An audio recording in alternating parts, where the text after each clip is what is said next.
All right, everybody, welcome, welcome, welcome. Hope you've had a good week so far. Today's class is an open discussion, so feel free to ask any questions you may have in the chat, either on Zoom or on YouTube. You can use the raise hand feature on Zoom as well if you have a question. And then after our open discussion period, we will jump back into the karmic framework of creation diagrams. We'll finish up the third page, where we'll look at the 3 kinds of karma and 3 fundamental types of karmic acts. And then we'll move into the 4th page. I know you can't see it, so let me put it up.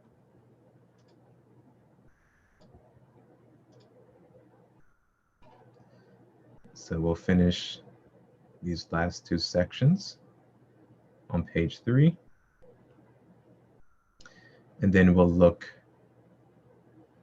specifically at some of the negative and positive samskaric effects on the auric body that our karma has.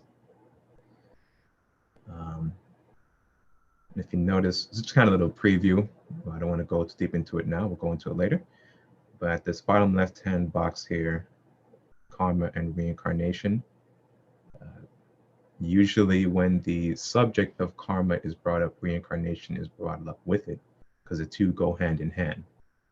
As a matter of fact, reincarnation is a direct effect of karma.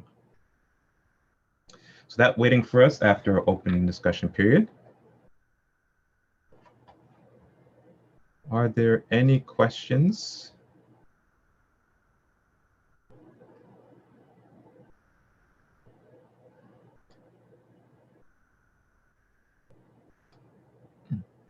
It's not letting me see the chat window.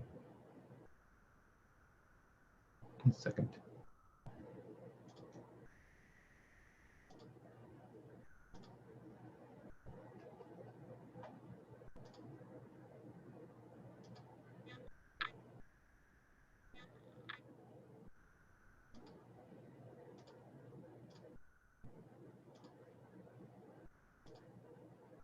Oh, there it is.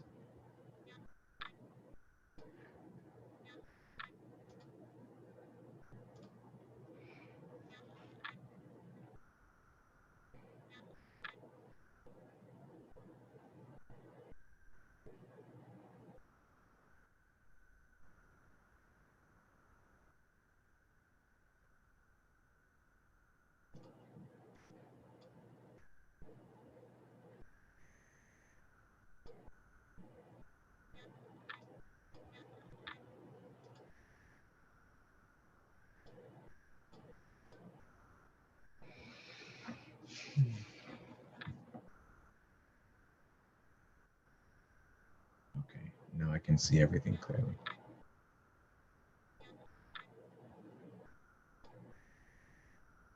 So do we have any questions so far?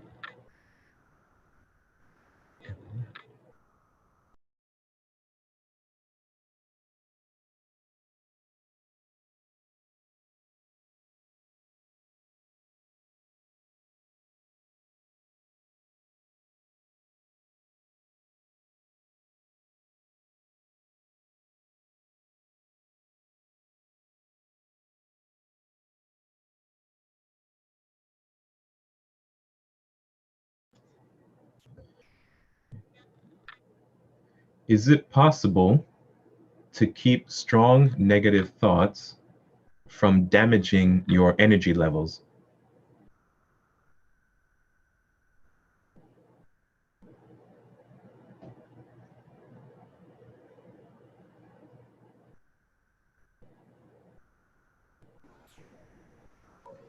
Yeah, it's possible. There's techniques that's given to us to help avoid that. Um,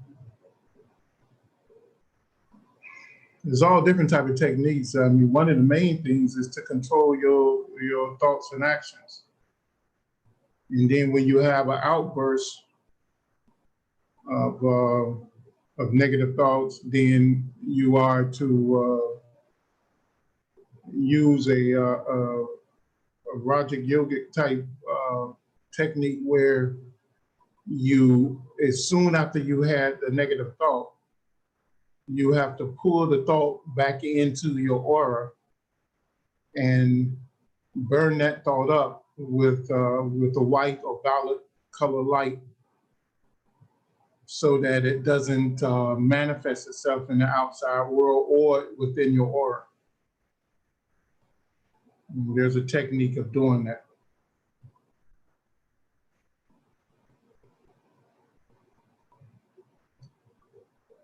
It's a simple technique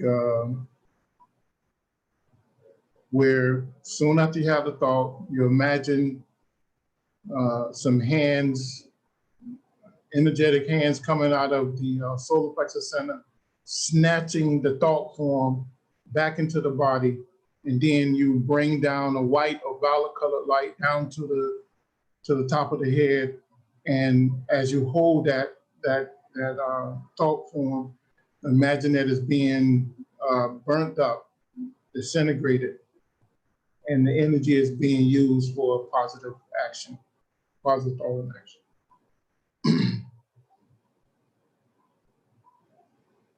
I hope that answers your question.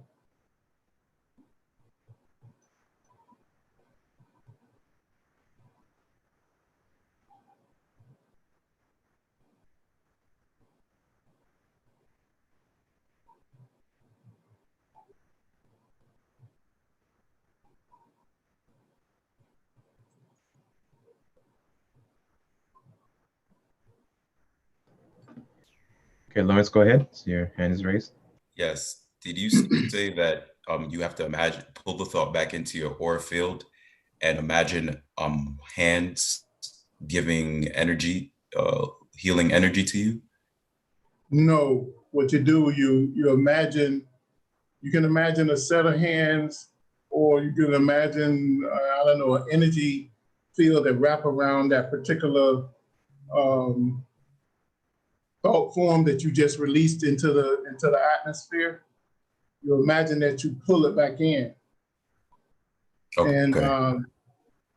And then you pull it back into the aura at the solar plexus level, because that's a level of transformation.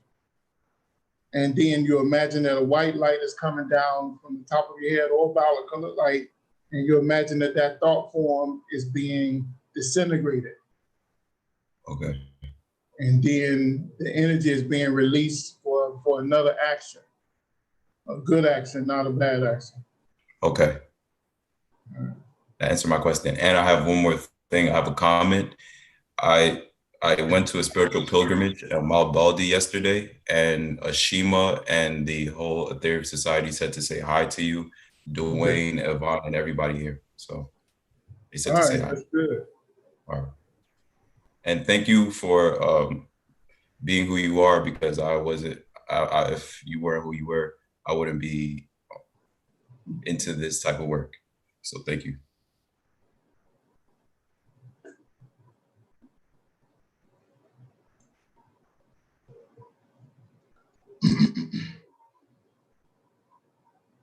Yeah, go ahead.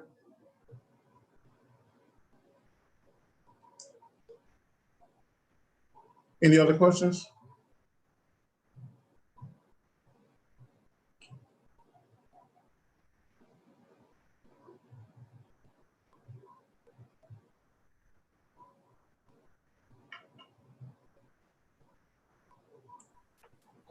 Yeah, I got a question.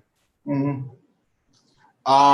When was the last time you took a look at the evolution of the tattvas? The what? The evolution of the tattvic evolution. What do you mean by that? In what manner are you talking about?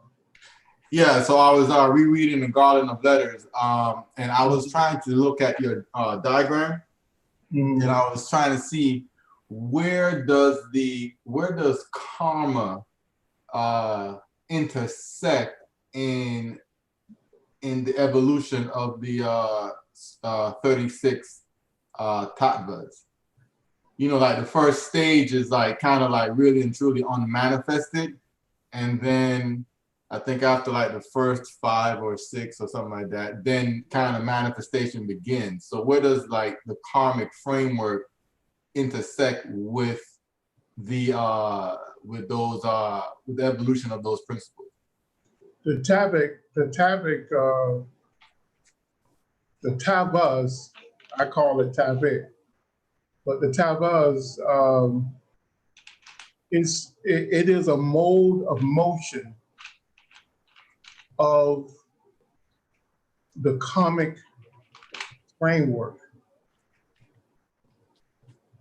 In other words, all tavic motion comes from a Lord of creation, a lesser Lord of creation, a Lord of karma, or a supreme Lord of creation and the supreme Lord of karma.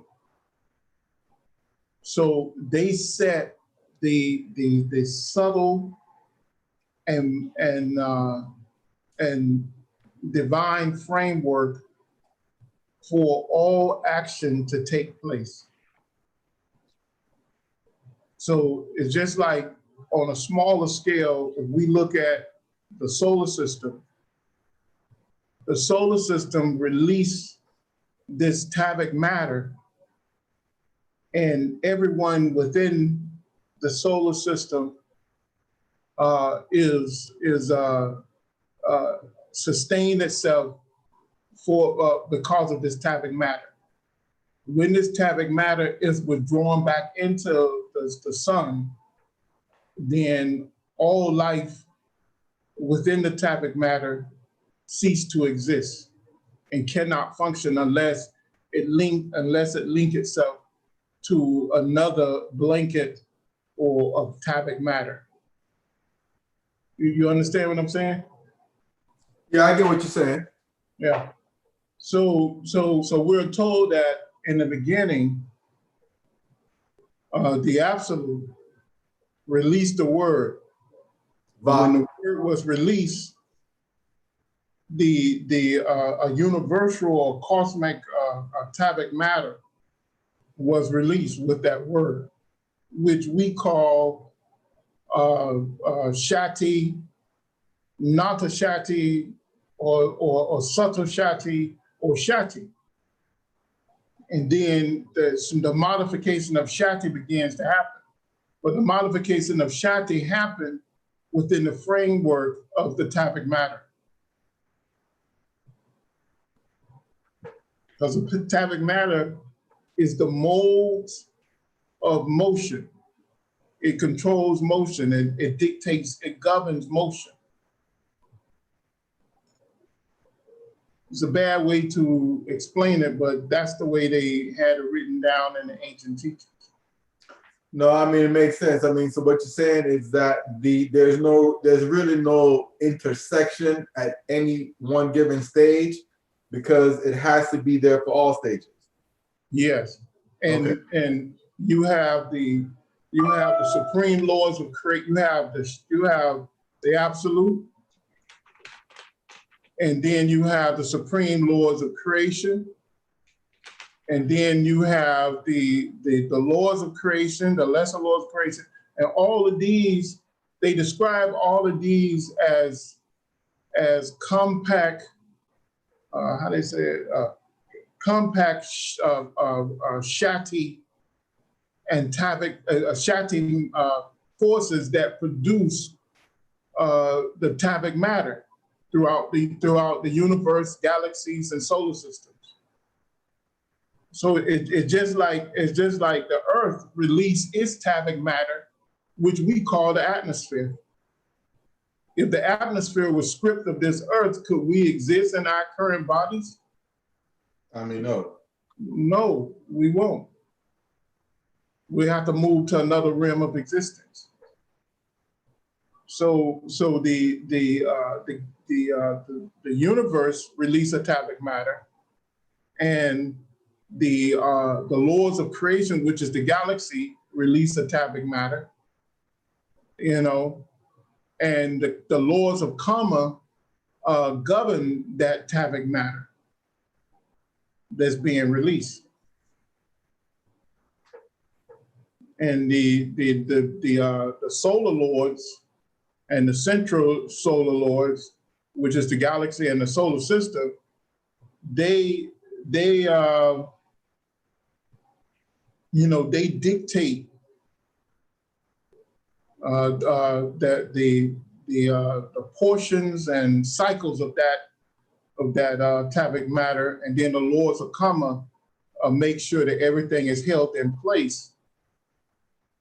And because the laws of creation is the devatars, because they are like laws of karma themselves, but they call them Maha Devatars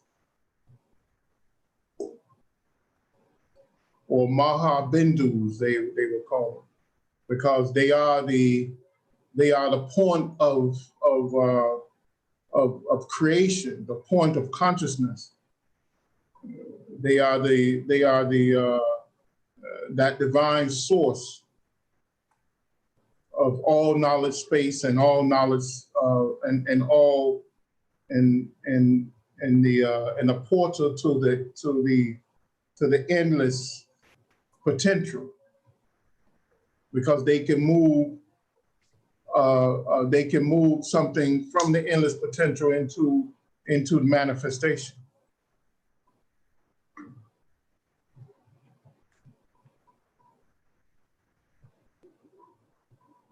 You understand? Yeah, I understand. Okay. Okay, so going back to the ritual that you gave to Lawrence. Wow. Yeah, can you expand on the deeper significance of that ritual and our responsibility in returning all, I guess, everything that's been given to us on loan back to its original state, and why that practice, as simple as it is really and truly so powerful? Yeah, because we live by the grace of the gods, it is said. And what Bernard brought up here about the atomic matter, the solar lords of this solar system, they sacrifice their presence for hundreds of millions of years to allow us to gain experience in the unconscious, conscious, semi-conscious state that we live in. So every action that we make, every thought we have, every action we make, we are responsible for that. And before we go through ascension, as what Jesus did, what Sri Krishna did, what the Lord Buddha did, and Elijah did, and Enoch, according to history, we have to transmit all the negative karma that we put out into the world. So the mystics, probably through the Great White Brotherhood of Ascended Masters, gave us that simple practice.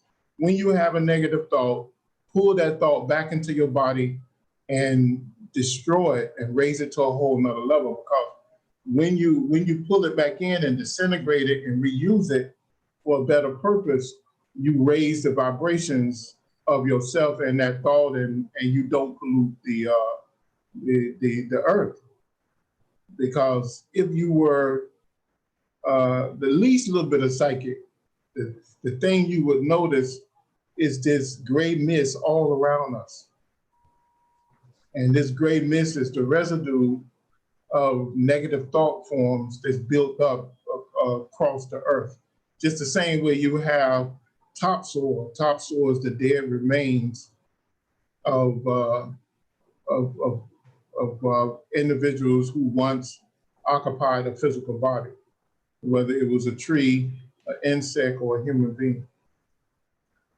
So it's our responsibility to pull that negative energy back into us and destroy it before it take root and morph into something else and create bad weather, pandemics, you know, because these are the reason why. The reason why we have these things is because of our own collective negative karma.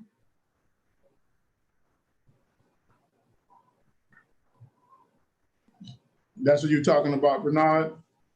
Yeah. I mean, everything has to be returned to its original state before you could really and truly make any progress in terms of your evolution, because everything that's given to you is really not yours. It's just on loan, so to speak, and it's got to be given back to its true owners.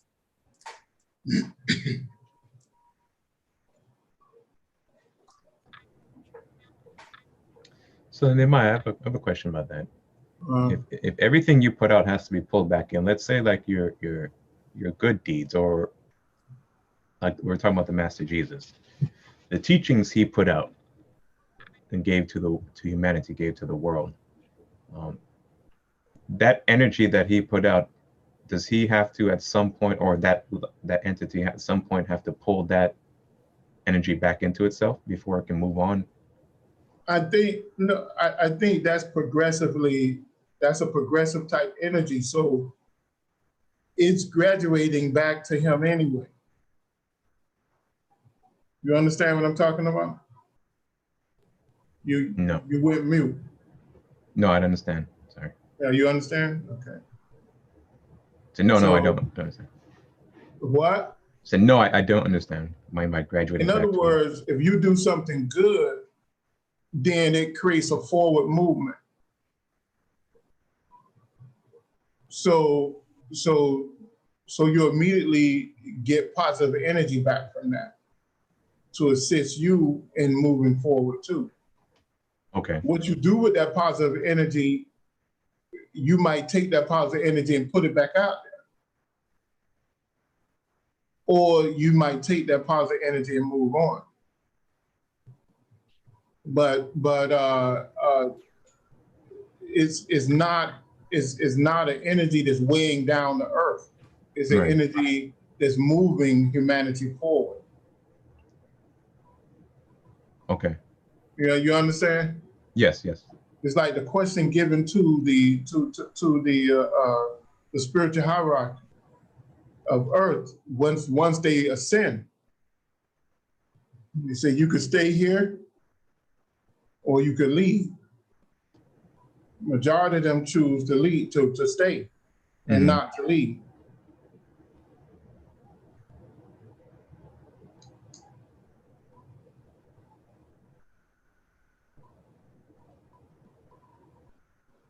So in the AUM as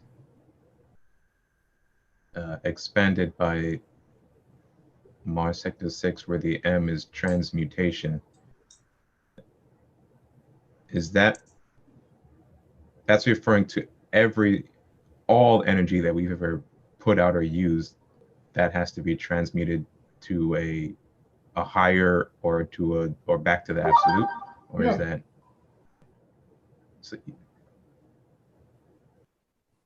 so even that which has been sent out and is returning a positive effect or having a positive effect? I'm not saying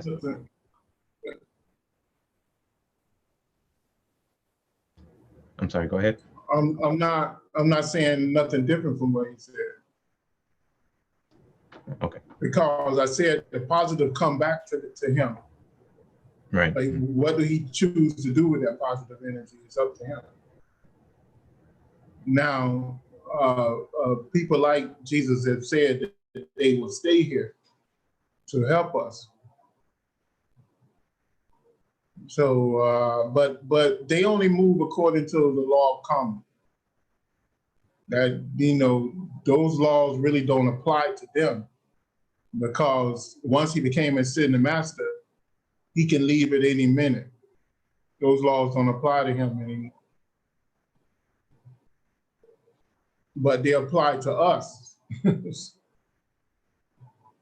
Now, the fact that the law will allow us to break down our body and to take this body and manifest this body within the crown chakra, using a crown chakra energy configuration instead of the lower chakras, then that means that we have got to the point where we have transmuted all our negative and positive energy in order to allow us to do that. And now we exist in the crown chakra region. We no longer exist or manifest in the lower chakra regions, but we can visit the lower chakra regions. You understand? Yes, I do. That clears it up a little bit for you. Yeah. Because remember, what do we do with the Kundalini energy? We take the Kundalini energy and move it from the base of the chakra and bring it to the sex chakra, but we have to drain everything from there and put it there. And then karmic law allows us to open that chakra. In order to go to the next chakra, we have to do the same thing. We have to drain the energy from the sex, from the base of the spine, sex chakra, and then go to the solar plexus chakra and open that chakra up. So karmic law is forcing us to follow a particular procedure in order to get to those stages. In order to get to the crown chakra stage, then you have to transmit, you have to transmute all that negative and positive karma, because at that point, you work within the strict, confined laws of the laws of karma. And you cannot do that, you cannot be given that greater power.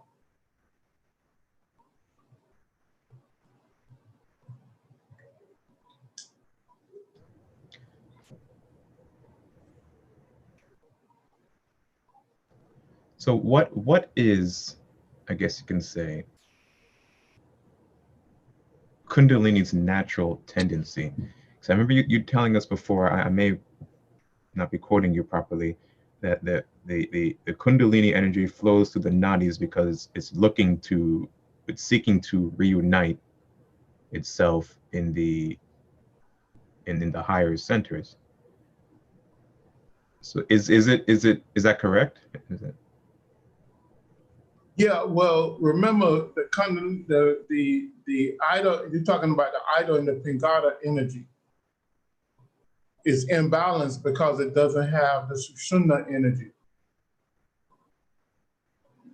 Because you have a positive energy, a negative energy, and you have a neutral energy.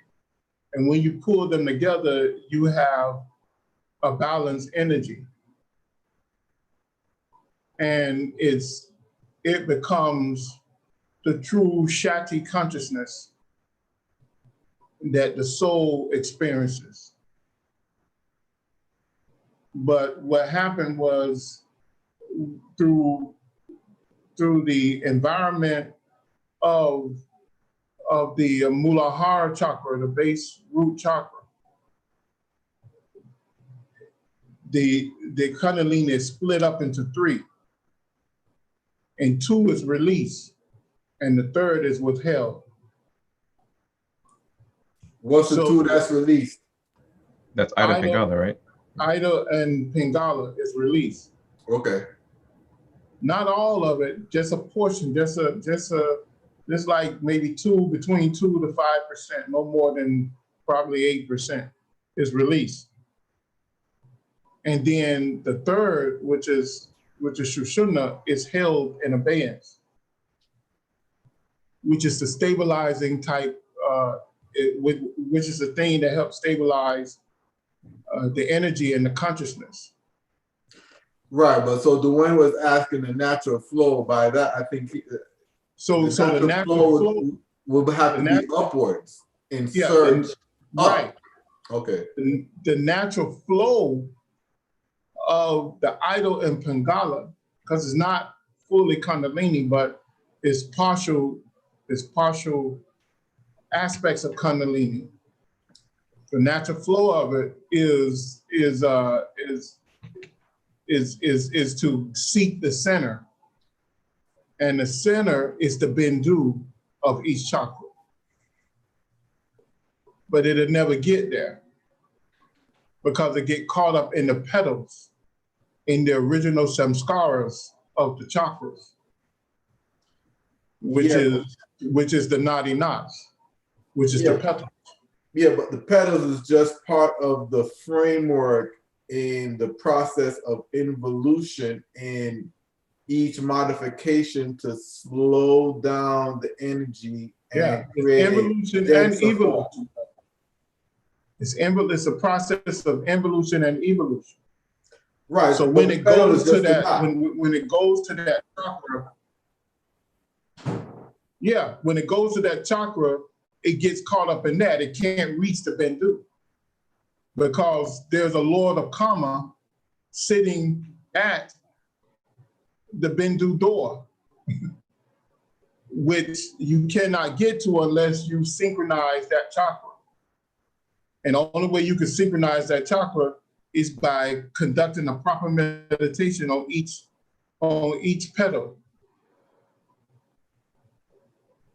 So it goes back into flux, back and forth, back and forth, back.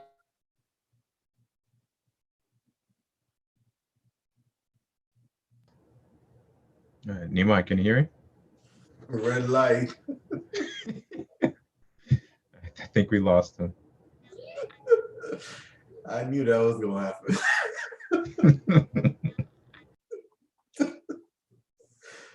Oh, you completely lost him.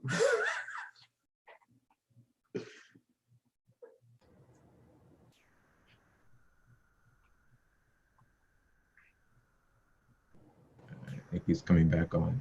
Hello? Yeah, you back. Yeah, we can hear you, but we can't see you. I got disconnected shortly. Yeah. Okay, we see you now. We see you now. Well, kind of. You can see me now? Off and on. We can hear you. We can hear you clear, but just can't see you. I got disconnected. Okay. Yeah, so that's what it is. It is that positive and negative energy flowing on the right and left side of the body, trying to connect with the center. And then it get further divided too through what the Hindus call the tissues. With the ojas and the the different tissues, right, that Serpent Power talks about. Okay, so when it is, I'm sorry, go ahead. I'm saying it's those tissues are the things that hold the body together. The bone marrow, the blood, the ligaments, those things those are high concentration of physical Kundalini.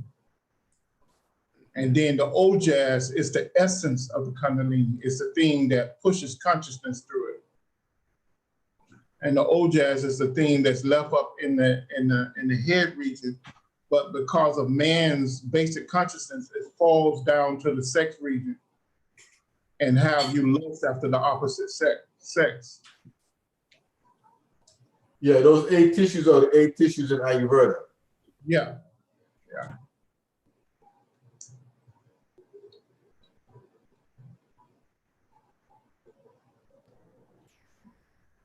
So go ahead.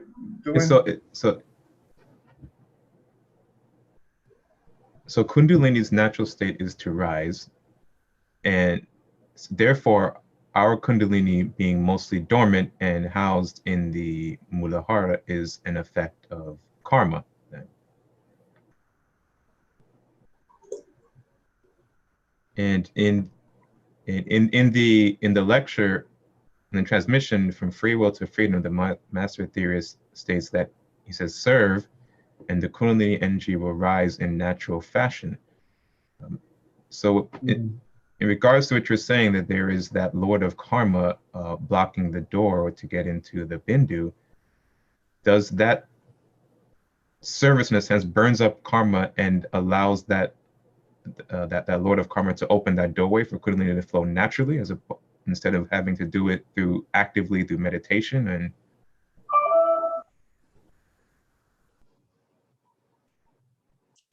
yeah, because service is it's an ultra comic action. Is in other words, is what we should be doing naturally. If you look in nature, everything in nature or creation gives of itself in some type of way in order to sustain the life of something else. And this is done naturally. We breathe oxygen, we exhale carbon dioxide, the plant life inhales carbon dioxide and breathe out and exhale oxygen. And we look at the ecosystem with all the animals, everyone serves everyone. So it's only natural for us to serve or to be our brother's keeper, as it said in some ancient biblical books. So if we made our life of service, we would notice that we naturally evolve and become highly conscious, spiritual, and psychic beings in a balanced fashion, not in an imbalanced fashion. Because what we would do, we would burn up all the impurities, and the astral body and the physical body senses will naturally merge because you have burnt up the impurities that stop it from merging. And then after they merge, then you would begin to experience psychic sense. And then from there, your psychic sense will merge with your etheric senses, and then you will become an advanced spiritual being, able to see and understand and use senses in 3 different worlds, and you wouldn't do the things that you may do normally in a basic state of consciousness. Those things will begin to happen naturally. You still have to go through that, but they will happen naturally. And it'll be of lesser risk to you for it to happen naturally.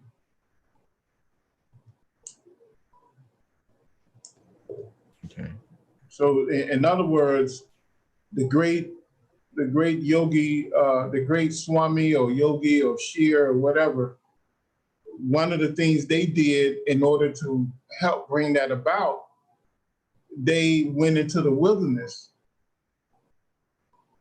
and they would spend decades praying for the world.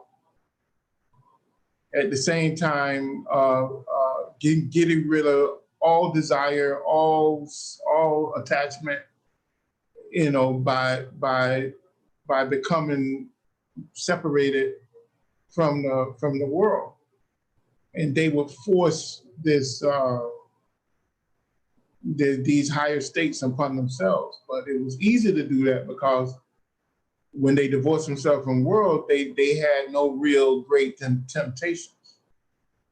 But now the law is that you must do in the midst of all the temptation.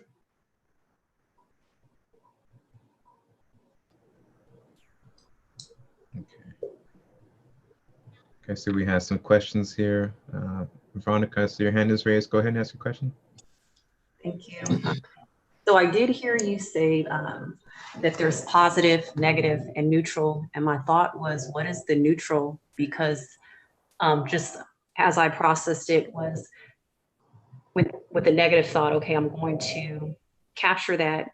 I'm going to break that up, that energy, or not let it turn into anything further. So I can see that I consciously can be aware of that and control to something. But what's the neutral then? The neutral is the Shushana. It's the thin, hollow opening within the spine. When the soul creates this auric body and puts you into the cycles, what it does, it pushes the Shakti power down through Shushana, and it creates the petals within the different realms of the chakras, the chakra consciousness. And when it gets to the Muladhara chakra, the ancient teachings say the whole becomes the not whole. And when the whole becomes the not whole, this Shakti energy falls into the root chakra or the Muladhara chakra, and it curls into a 3.5 knot, what we call a 3.5 energy configuration. And when it does that, it becomes like a boulder or plug that plugs the door in which it came out of. And now you only have a positive and negative flow of energy that's moving. The positive energy is moving on the right, the negative energy is moving on the left. The negative energy is a mental energy, the positive energy is a vital energy. And what happens is that's where the nadis are formed from. And the nadi only means a flow of energy. And it's a negative flow of energy, which is a mental flow of energy, which is called idle. And then a positive flow of energy, which is called pingala in Sanskrit language. And that's a vital energy. And these are the energy that creates these pathways within the auric framework. And it delivers vital energy and mental energy throughout the auric body and brings about a basic mental samsara state, a wheel of rebirth state that we have to go through. And that's this neutral energy is trapped inside the spine. And 90% of the positive and negative energy is held in the is held within the base of the spine, and that's why it's called Kundalini, because it's wrapped in this energy, in this 3.5 energy configuration. And the fact that ancient teachers say it sings a song, the Kundalini, because the Shakti power becomes Kundalini at that point, because it's not whole anymore, so it becomes Kundalini, and it moves into a dormant state, and they say it reveals a Shiva. And when it reveals a Shiva, there's a sound that comes from it. It's like everyone knows that Shiva released the sound, and creation came about. So the sound is released, and a flow of energy is released, and the flow of energy is Ida and Pingala, and that creates the nadi pathways, which is said to be around 200,000 pathways within the auric body. The nervous system, the circulatory system, all are duplications of those noddy pathways. Okay. So then with this understanding, because with Kundalini, or how we're talking going from lower or going upward, of course, it would seem like you would have to.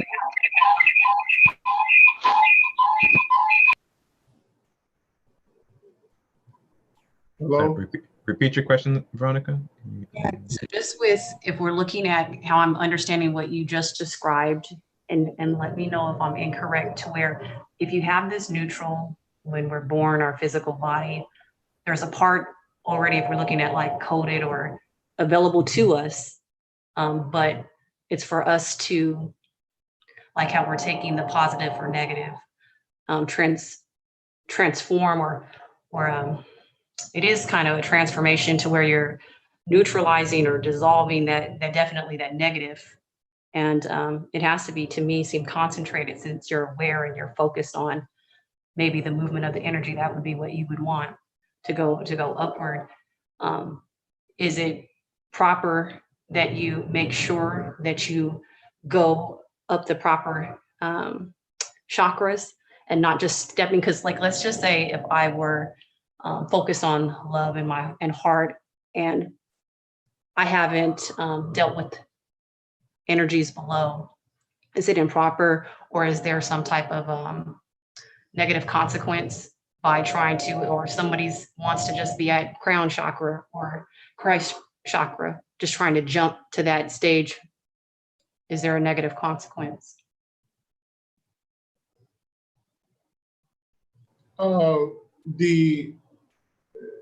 I don't want you to misunderstand, but when I say negative, I only mean negative in principle.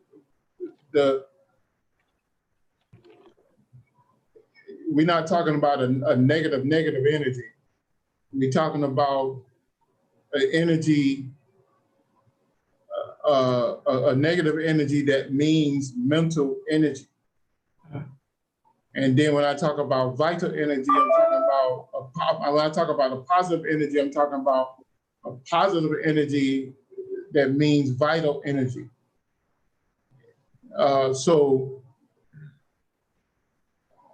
This negative energy within the body, when we're talking about this particular subject, it represents the mental body, the mental bodies within your aura. Okay. And the vital energy represents the vital energy within the auric fields. In other words, they work together, but we have to present them separate because of the direction in which they travel.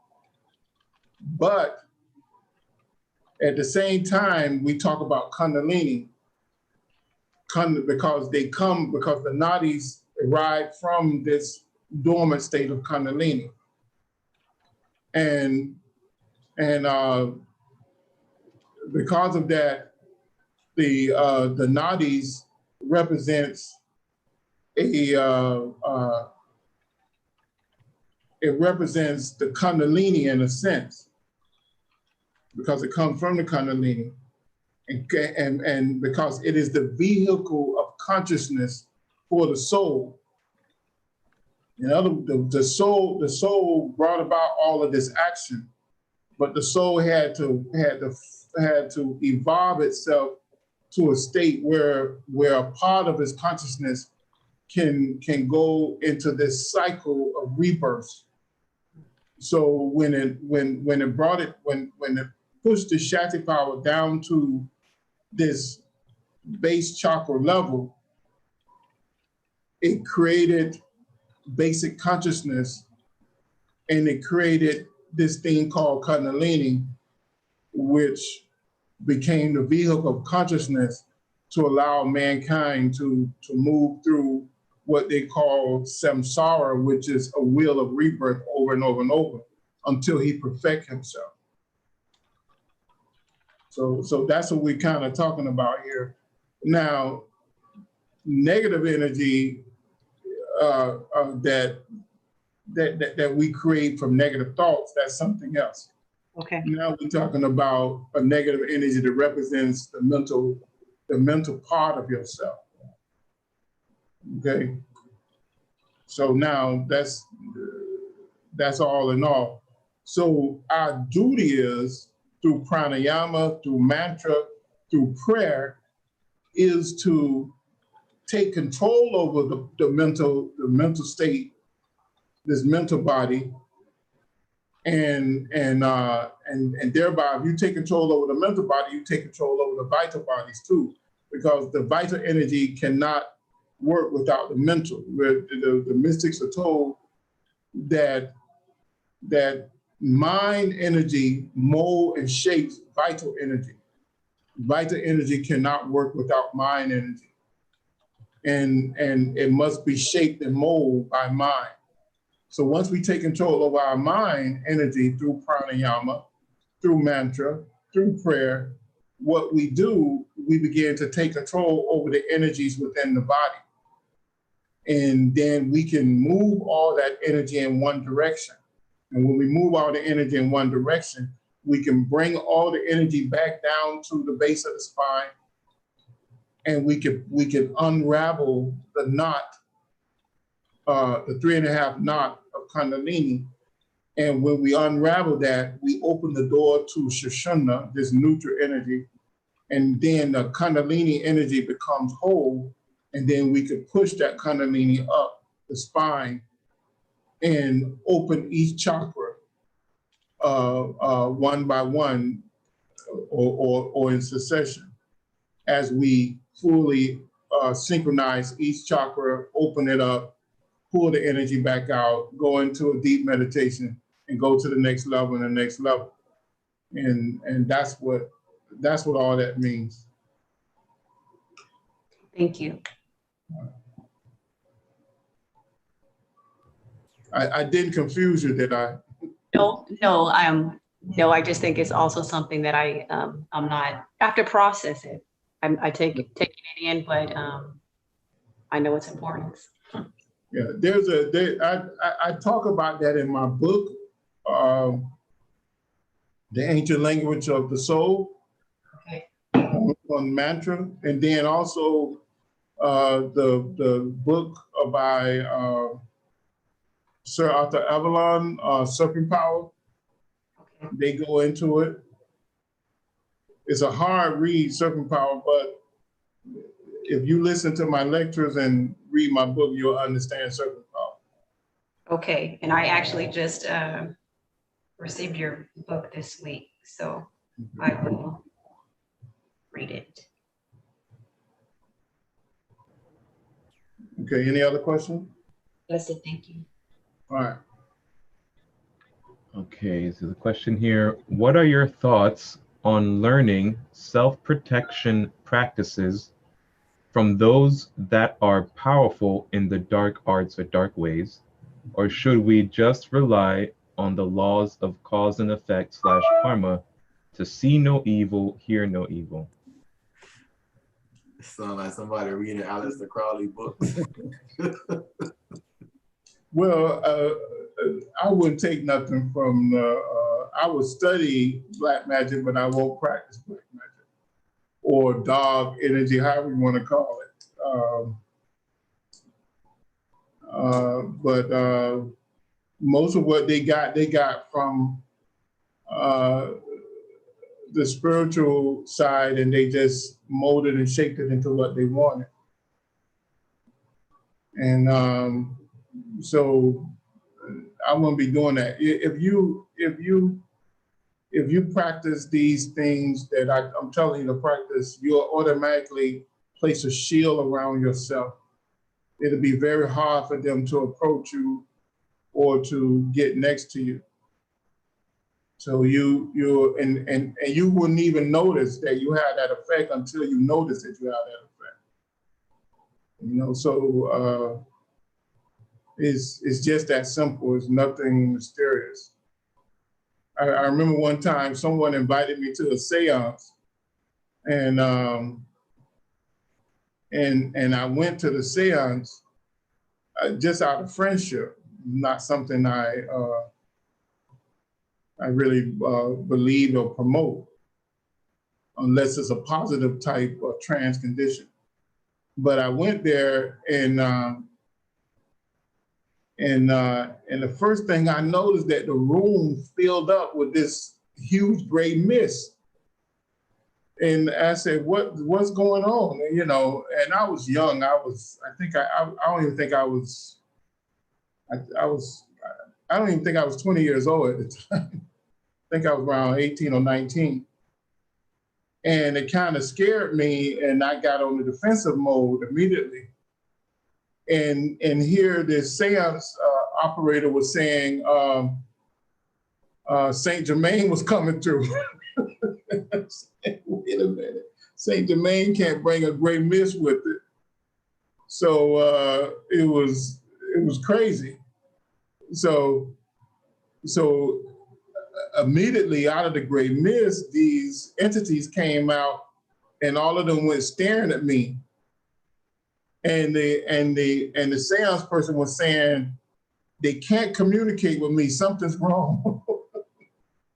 So a lot of times when you try to live right and do all these things, you can disrupt things, and they couldn't hurt me. They couldn't do nothing to hurt me. What I did, I created a barrier and a field and intensified it so that they couldn't speak through this person, and they had to move on. And then somebody of a higher quality came through for them.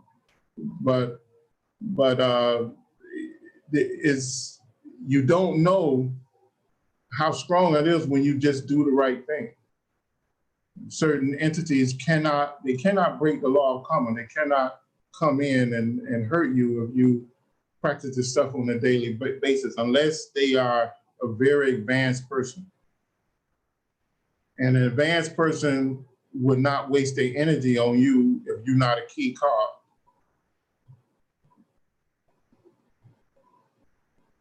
So that's just something for you to know. It's just that simple.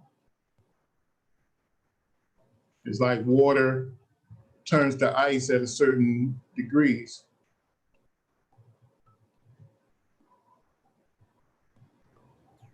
And it turns to a mist at another degree. So if you do the right thing, you'll bring about a natural shield for yourself.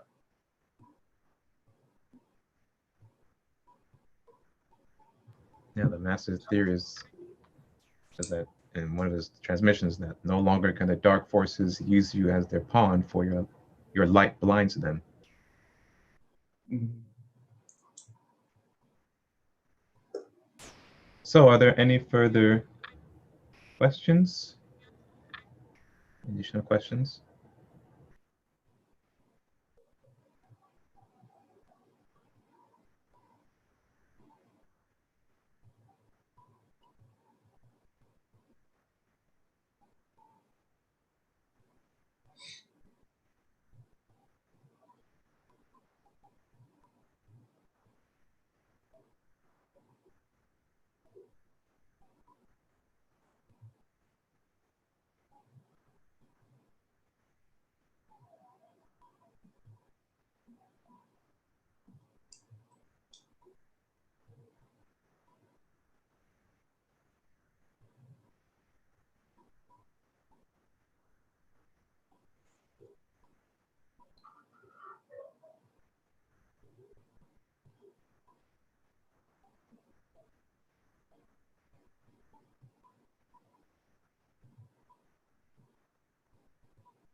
Are we going back to the diagram now?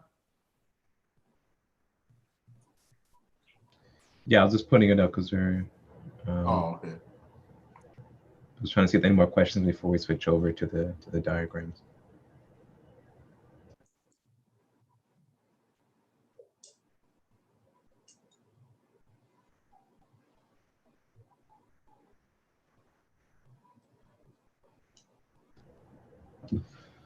Okay. Because now we'll go back to our study of the karmic energies of the auric body diagram. Last week we looked at the stored and released samskaras, how both positive and negative samskaras work their ways to the outermost level of the aura in the steps to manifesting itself in themselves. Today we'll take a look at the three kinds of karma, three fundamental types of karmic acts. Is everyone able to read the diagram, or do we need to make it larger so I can see it clearly?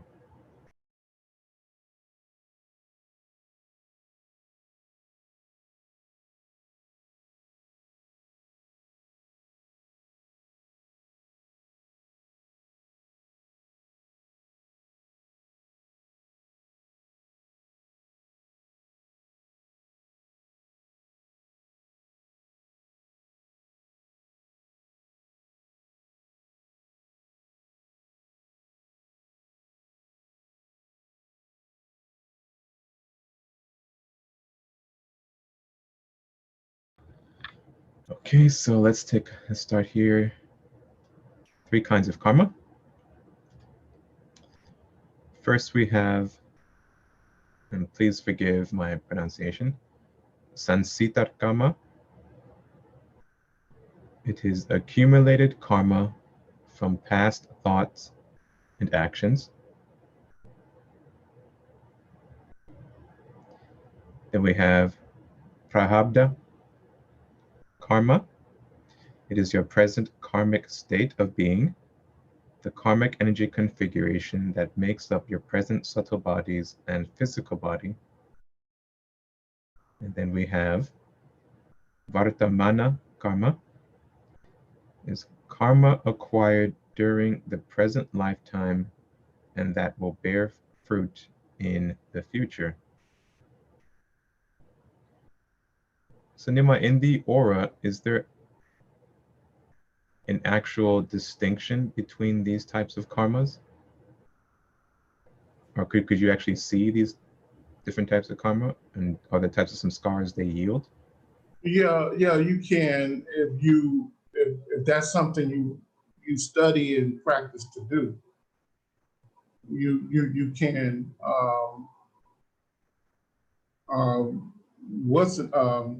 Anna Bassan and Charles Leadbeater, they tried to write a book on this and tried to talk about these states of karmic actions within the aura. I can't remember the name of the book, but I'm sure I have it online somewhere. But yeah, you can denote that. And then when people giving healing to someone, a lot of times people detect that because they, when they feel a resistance in the karmic pattern, they detect what the resistance is, and they talk about it might be a buildup coming from previous lives or maybe early in their life, in their current physical life.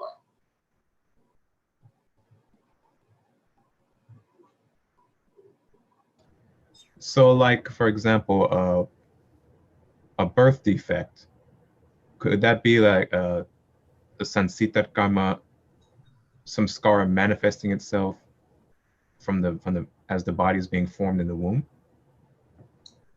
Yeah, it could be.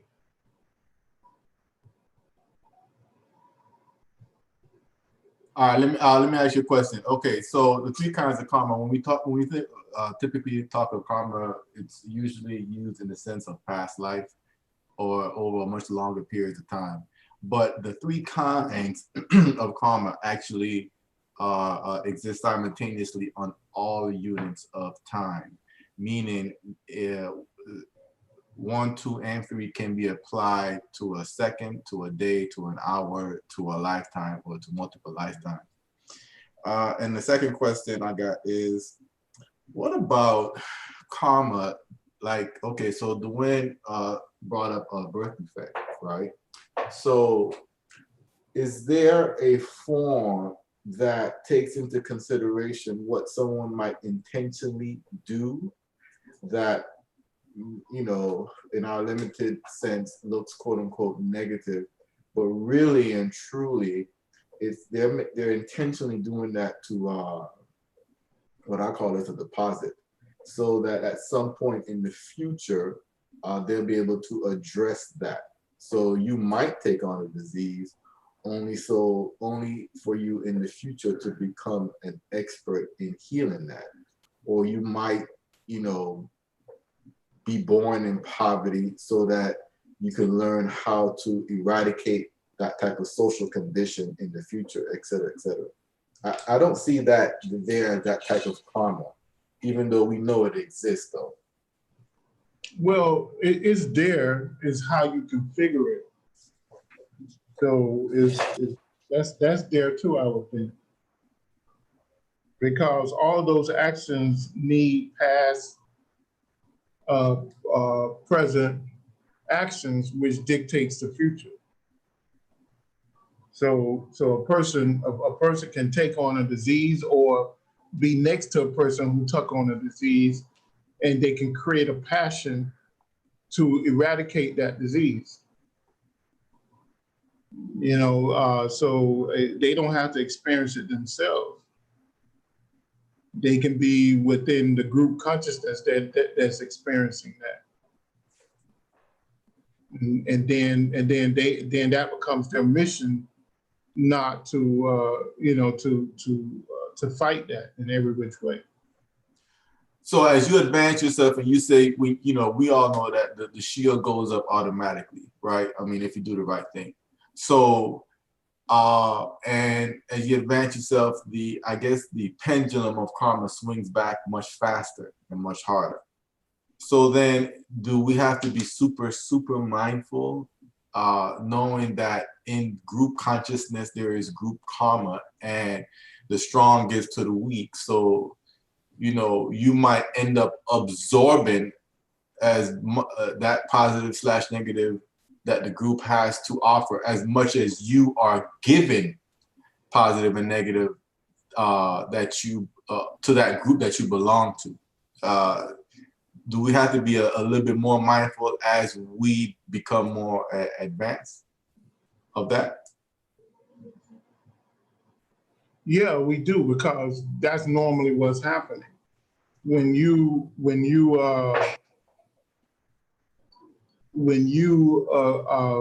the more you know, the more you understand, the more conscious you are, you might be the person who absorbed the highest level of negative karma, or for that group that you make yourself a part of. You take on a lot of their negative karma in order to balance everything off if you want to continue that relationship, in a sense. And that includes our family, right? Even though that includes family relationships. Family, friends, co-workers, congregation of the church, all of that. You know, groups that you join, board of directors you join. I mean, you take on, you become a group consciousness, and you take on the karma of that group when you join that group.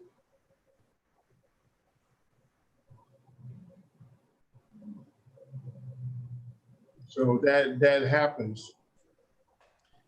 Yeah, because I mean, sometimes, you know, we look at and we ask ourselves why sometimes the worst things happen to the best people, and a lot of times it's not necessarily it's that individual's karmic repercussions. It's the absorption of the group or that larger entity that they belong to, and that person just, you know, being the strongest, one of the strongest members of that group and being more conscious than others ultimately becomes the ones to bear that out. True or false? Right, true. Yeah. You could take the life of a group of people that started on the same road, and you'll see some of the most least likely people to succeed exceeds, but they exceeds with great cost. You know, and it's because they were introduced to take on the greatest responsibility and the greatest debt to the group. You know, you can plot that out almost every single time.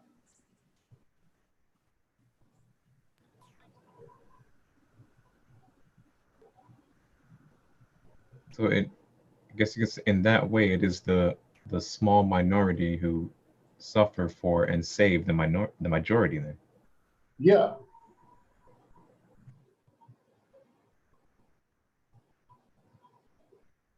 I mean, they right now they having John Lewis funeral, or they just finished up his some dedication to him or something. But when you look at him, when he came into the civil rights thing, he was what, 18 years old, 17 years old, and he helped. He was one of the main organizers with the March on Washington. He was one of the main organizers over that bridge where they we call that what, Black Monday or Black Sunday, whatever that was, when they beat him down and beat all those people and really changed the minds of America. And then he later became a congressman. Andrew Young became an ambassador. I mean, he was the least likely person in that group, in that whole civil rights group, to go on and do that. But yeah, he did it. So, and if you go to any revolution, any past thing, you can plot stuff like that. You can see that that's the case. Hey, I need this.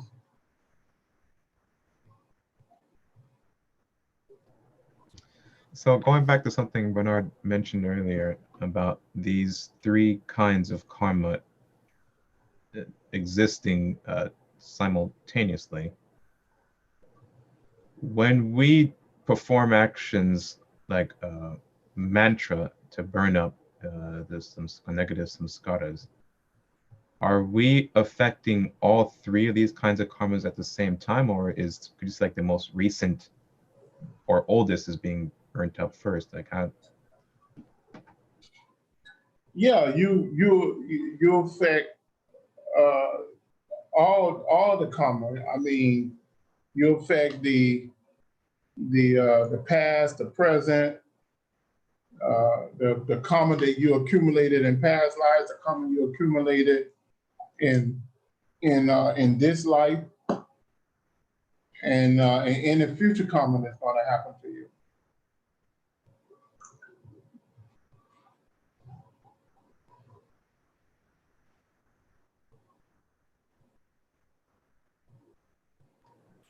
So that's only natural.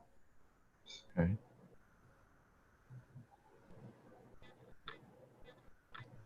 And is there a way to, I guess, self-identify? Well, that's a big. Sorry.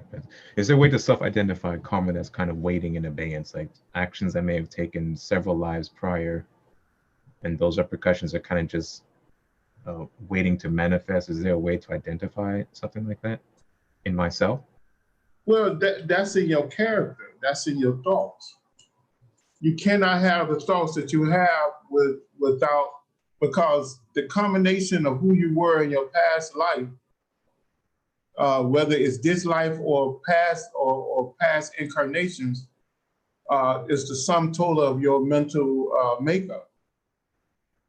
So if you have your desires, your fears, your likes, your dislikes, all of that is because of your own thought and actions in the past, whether it's in the past childhood or past 10 childhoods. but it's there. And it expresses itself in your character.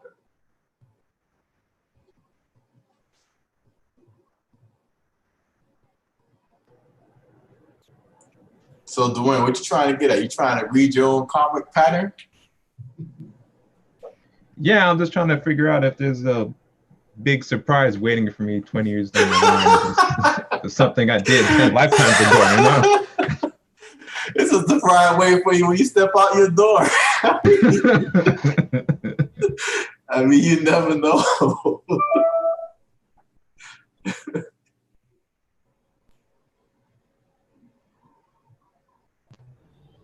Okay, Shannon, so your question was answered already. Is that what you're saying? Okay. What?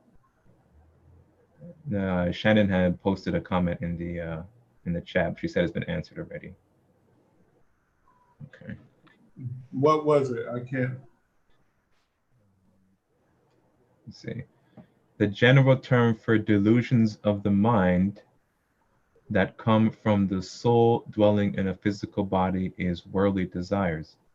Typical worldly desires include greed, excess desire, anger, foolishness, ignorance, pride, conceit, doubt, suspicious mind, and false view, mistaken opinions. These are known as the 6 worldly delusions. Swayed by worldly delusions and not knowing any better, we often commit mistakes, not once but repeatedly, creating negative tendencies known as bad karma. So are we saying that the karma we accumulate in a past life may play out in this life, even though we may choose good decisions? Yeah. And that was the question, but you said it was answered.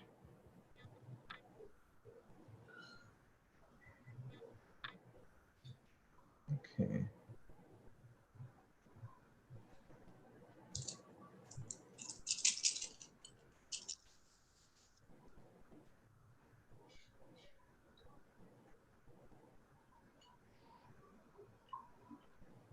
I want to look again at the Prarabdha karma, because here you state it's your present karmic state of being, the karmic energy configuration that make up your present subtle bodies and physical bodies. So that's in other words, as you were talking about earlier, the Ida and Pingala energies are the mind and vital energy.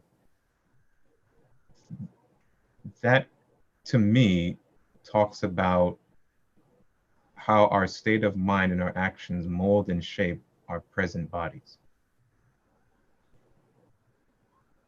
So that's an actual type of karma, that molding and shaping process of our current, not just our physical makeup, but our environment as well. Yeah, and that's karma that can come from any lifetime. It's a sum total of all your lives.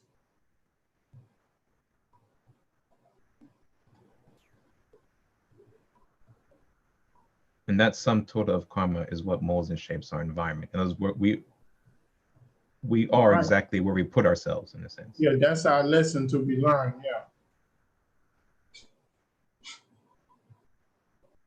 So it's a sum total of our actions, of our group consciousness action, is where we brought ourselves because of, or where we chose to be, because of the lessons we need to learn or the mission that we may have taken on.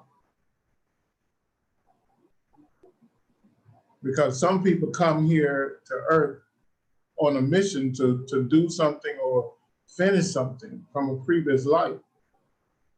So sometimes they may place themselves, they may ask to be placed there because they looking to do something or bring something about for a particular region of the world.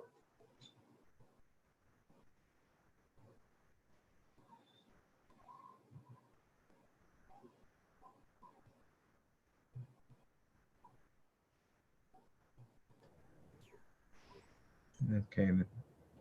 Finally, we had again Devartam Mana Karma, karma acquired during the present life and that will bear fruit in the future. How much of that is, that's not the right question, but how much of that is under our control? So when you teach us about predetermining all of our actions, that's under your control. so we can, in a sense, plan out exactly what our future lives will be and then take necessary karmic actions to fulfill that now. Yeah, I mean, you're old biblical. You I'm sorry, you were breaking go up. back to the. I said you are an old biblical scholar. Go back to the book of Paul, the different books of Paul. Uh-huh. So remember Paul at the end of his life, he told them, "Go ahead and do what you're going to do to me, because Right. I have built a treasure for myself." Right. Mm-hmm. In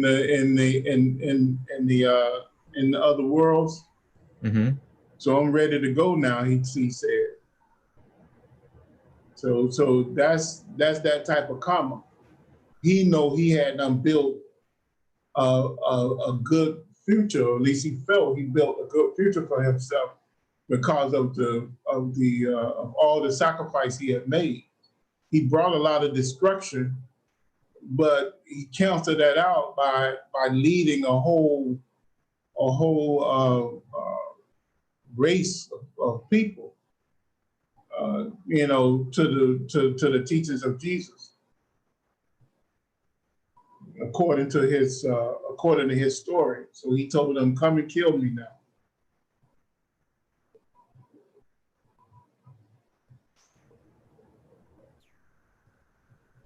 I remember you telling us in the past that sometimes when wealthy people, rich people, reach the end of their life and they donate all of their wealth to charity, that act is a karmic manipulation for them in helping them set up their future lives. Is that correct? Yeah, well, that's what some of them think. Oh, okay. That's what some of them think about. I mean, they do that because they feel guilty. Mm-hmm. And they want to make a difference.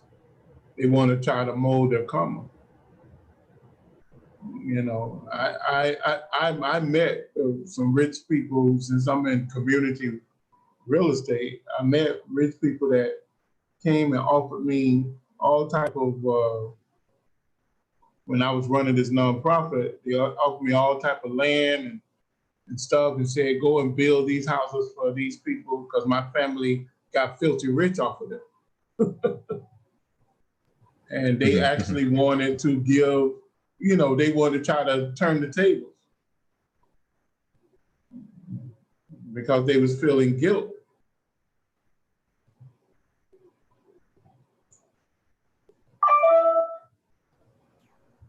So there's no that's buying like your way a into normal heaven. thing that they do. A lot of rich people.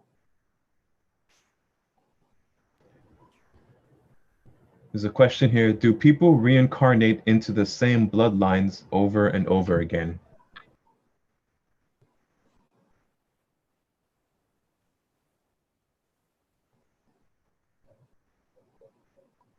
You're breaking up. What'd you say?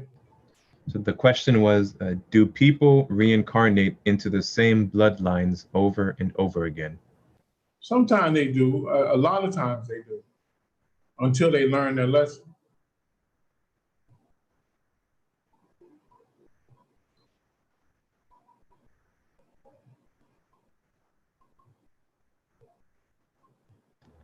Okay. Yeah. They either learn their lesson or complete their mission, one or the other.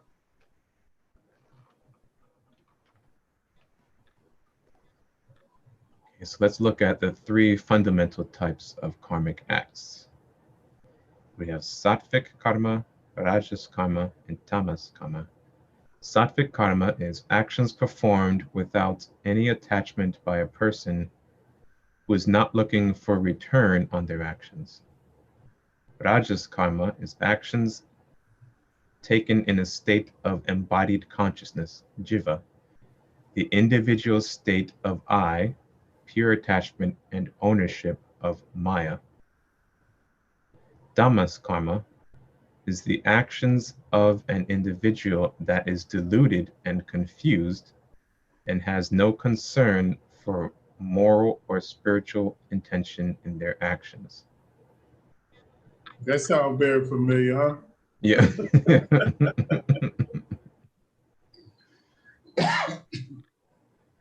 I want to go to Rajas karma first. It says actions taken in the state of embodied consciousness, jiva, the individual state of I, pure attachment, ownership of Maya. So in our state of evolution, since we're in an embodied conscious state, all of our actions in a sense would be Rajas karma, correct? If your actions is to take care of a craving or a desire or some type of attachment or fixation, then that action is related to Rajas.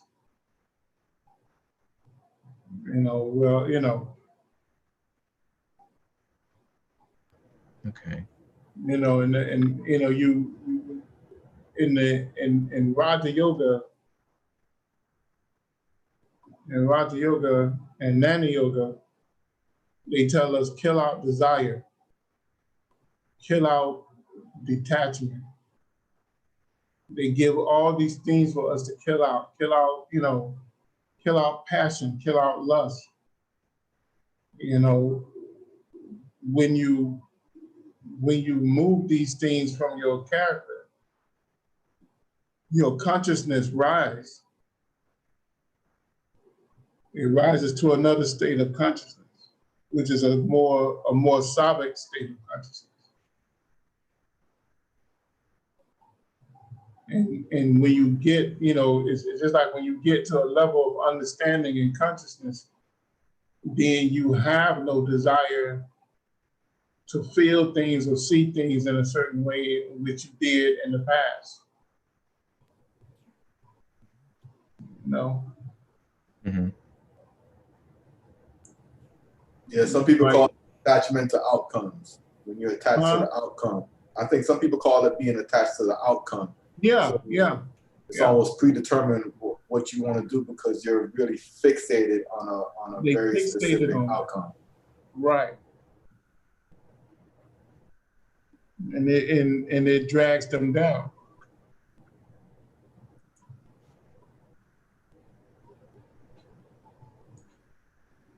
So then, in most of relationships. So then, in a state of embodied consciousness, is it possible to have a purely sattvic karmic action? Yeah. I mean, it is. It may seem like it's not, but it is. Okay. I mean, think about it. Because of technology today, we have refrained from doing a lot of things. And years ago, people would sit up and watch TV and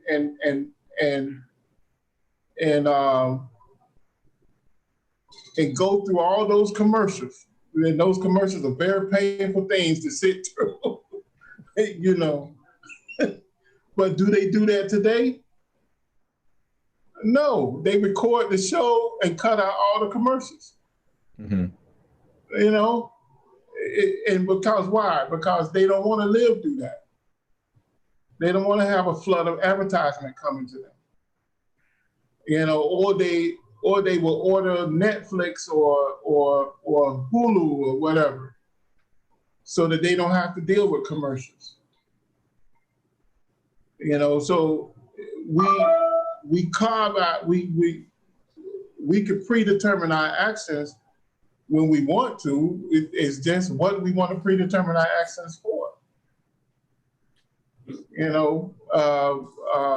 The worst thing that's happening today is that people don't communicate with each other. verbally. What they do, they text. You know, they don't bother to pick up a phone and talk. You know, and they don't want to know the details. They just want to know surface information. Then they realize why they wonder why they can't complete things or come full circle, connect the dots on things. Because everyone's looking for shortcuts because so much information is available. You know, so we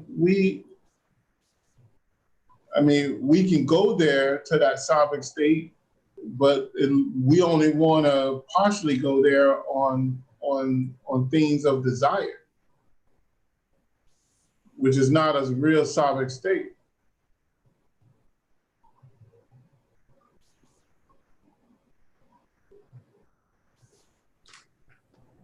So to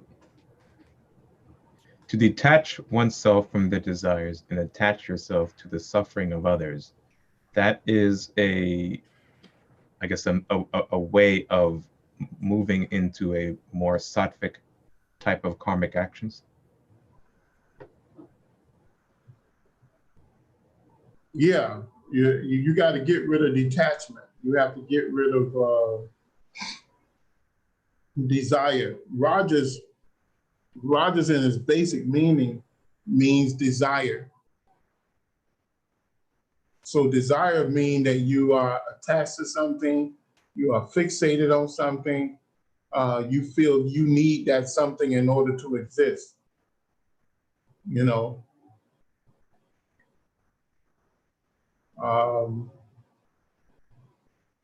you need that, you need that physical body in order to exist.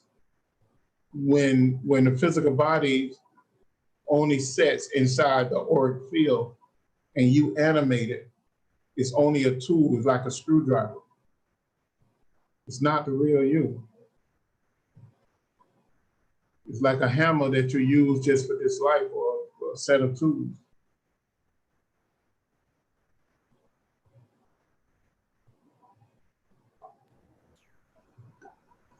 So then following that metaphor, tamas karma would be like wielding a weapon intentionally trying to harm someone. It's actions of a negative intention, you could say. Or it's the action of a caveman. Just no conscious idea of their surroundings and the effect that the impact that their actions have and the consequences, and being able to look down the wheels of time. So they don't have to necessarily be ill intent. It's just lack of consciousness. The caveman does what they have to do, not because they're evil. They just don't have the consciousness of their surroundings. Their whole mode is survival, and it's still a negative act, but consciously, tamas is a lack of consciousness. It's inertia. It's the caveman. It's the rock. It's the mineral. Rajas is mind, desire. Sattva is will, spirit.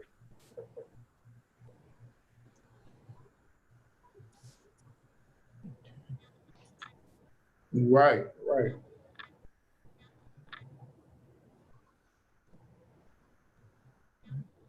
So are there any questions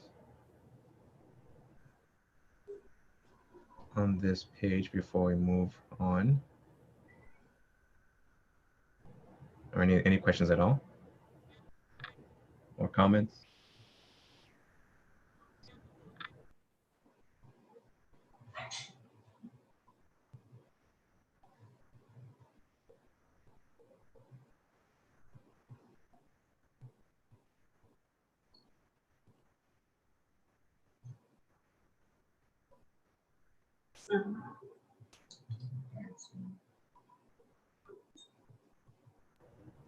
Okay.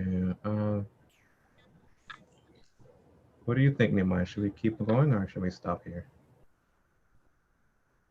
We only got 9 more minutes? Yeah. 11 more minutes? 11 more minutes? If there's no other questions, I guess we can close out. Yeah, can we, before we close out, can we just preview what you're gonna upload next doing from the Google Drive? Well, we still have this one page here, a final page, positive and negative some scars of the auric body. I feel like we covered a lot of that so we far. talked about a lot of this already. Yeah. I think the next one we're going to go into is this one, the Karma Yoga diagram. We've talked a lot about this already too, but just more in detail on how all the yogas intertwine and their relationship to the overarching karma yoga, or the yoga of karma. Okay, so we have not discussed this diagram before, right? Not specifically, no. Isn't there another diagram to go with this? It's only one page. I could swear there was more. I've seen it before. Yeah, there's another one, the tantric yoga diagram, which talks about the same thing, but in presented with more detail in a different way. I can upload that one as well. But does it begin with this cover page, the way he has the circle and the square with Kundalini being at the center? That Tantra one? Yeah. No. So then should they both be kind of looked at and previewed together? Like, I mean, don't have to literally be one document, but they actually go together though, don't they? I think it was like 3 different diagrams from 3 different angles, or maybe 4, I can't remember. Yeah, I think this one, the one that's currently up, I think they might have made that earlier, and then you went back and made the Tantra one afterwards, which incorporates all the same information. No, I think the Tantra one was done first. I think it was this one. You had a diagram book? Yes. The one I was thinking of is the looming effect of Tantra Yoga, that diagram. That's what I was thinking of. Because this is a looming too. This kind of looms everything back to karma. Then you got one that looms everything to Kundalini.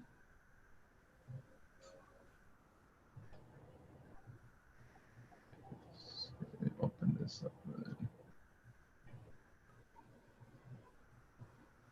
Give me a second here. I'm kind of jumping around between windows.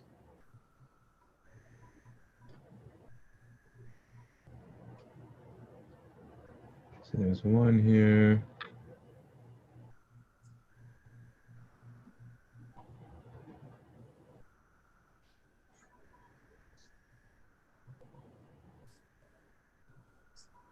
Just search for it.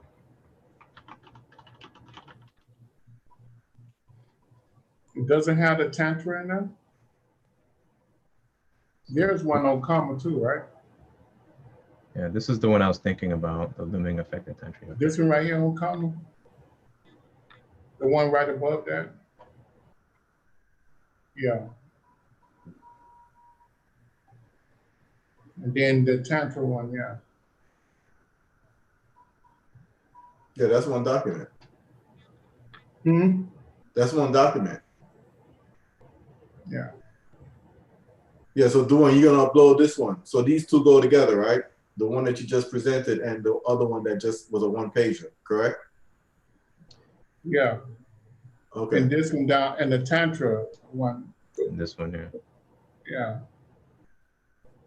Oh, so okay, so it could just be a 4-page document then. Okay. Yeah. Is there another one? What's below that one? Oh, that's the last one. That's a lot. I thought it was 200 some pages in it. This one's 170 pages, unless you have another one. Yeah, I think it's one that's 200 some pages.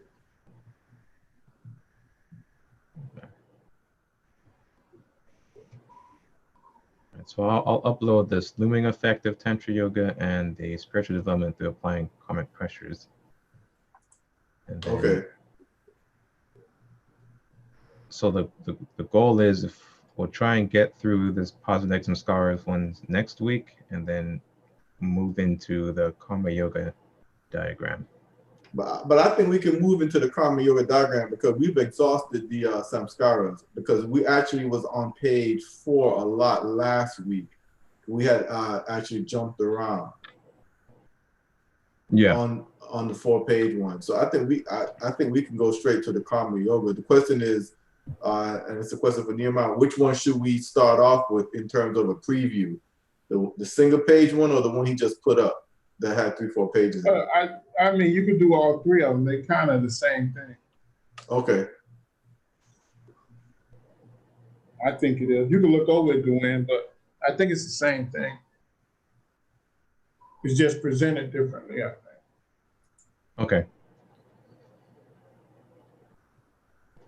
Okay, so we'll go into that. Okay. Yeah, so I'll post these up today in the folder. If you don't have the link is included in all of our email announcements and then on the Meetup announcement. But if you don't have it, send us an email and I'll send it out to you. And we'll cover that over the next couple of weeks. Are there any final questions before we close out?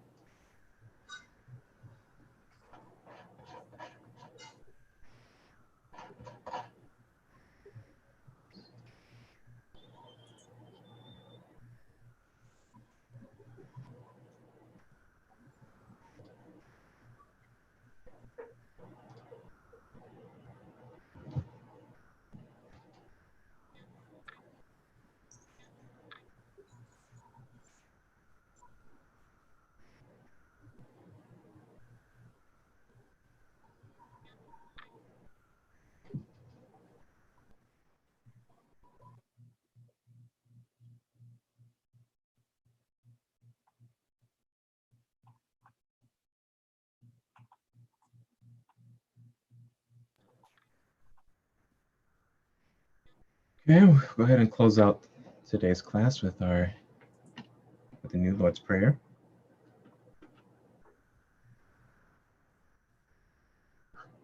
And again, I mentioned this in the beginning of class, but all these prayers are available from the Aether Society. And we also have our weekly 12 blessing service that we hold every Thursday evening. It is also online as well.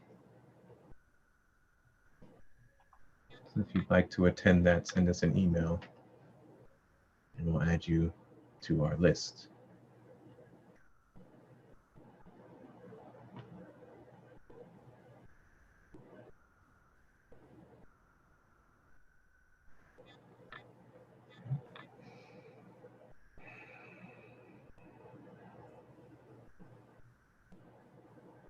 The New Lord's Prayer.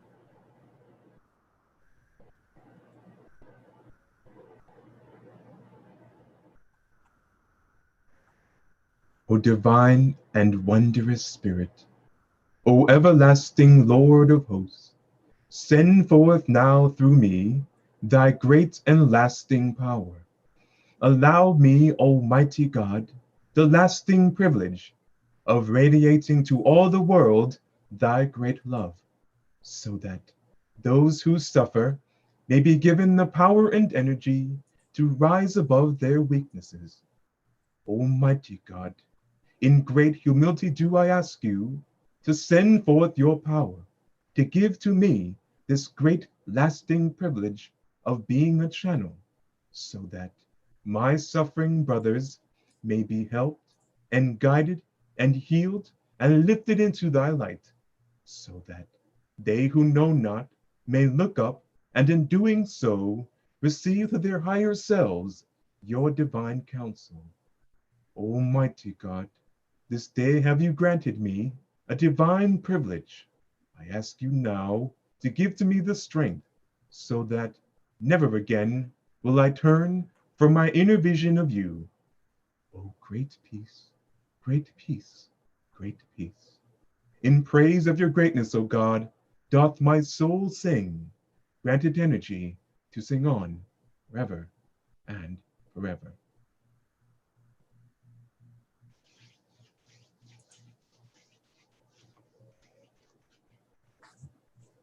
Thank you very much, everyone. Your kind attention. Thank you. We'll see you next time.